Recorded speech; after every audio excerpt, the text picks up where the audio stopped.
তুমি যে আমার না, এইটা মানতেই আমার যত কষ্ট হয়। এত কইরা কই নিজেরে, তুমি মইরা যাওয়া মানুষের লাহান। তুমি কোনোদিনই আমার হইবা না। তাও কেন জানি বুঝতাছি না। হাওয়াই মিঠার মতন বুঝটা কেমন জানি হারায়া যায়। সারা রাত অযথাই তোমারে ভাবি,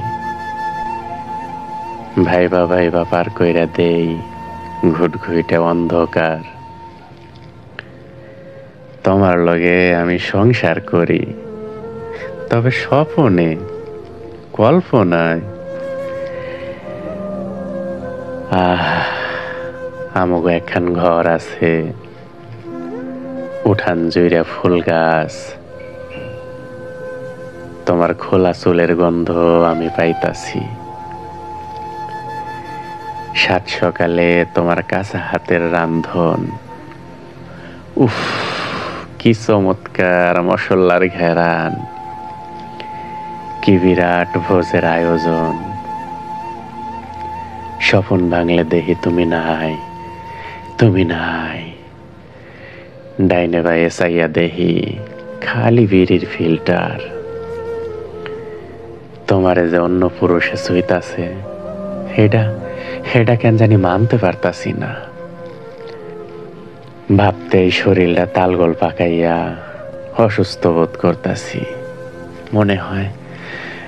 মনে হয় দমটা বুঝি বুকের ভেতর জোর কইরা আটকাইয়া আছে। বাহিরে হইতে চায়, কিন্তু পারতাছে না।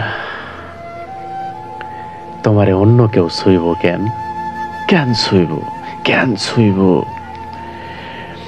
এটা মানতেই প্রতি রাইতে আমার অবুঝ বুকটার লগে রীতিমতো যুদ্ধকরণ লাগে। শেষমেশ আমি হাইরা যাই।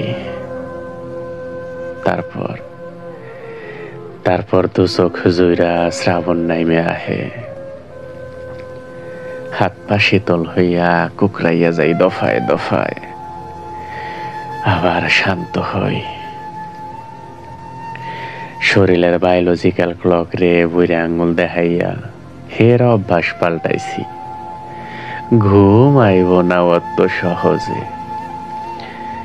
রাজ্যের ঘুম চোখে নিয়া প্রশ্ন করি, তুমি আমার হইলা না কেন হইলা না? কেন?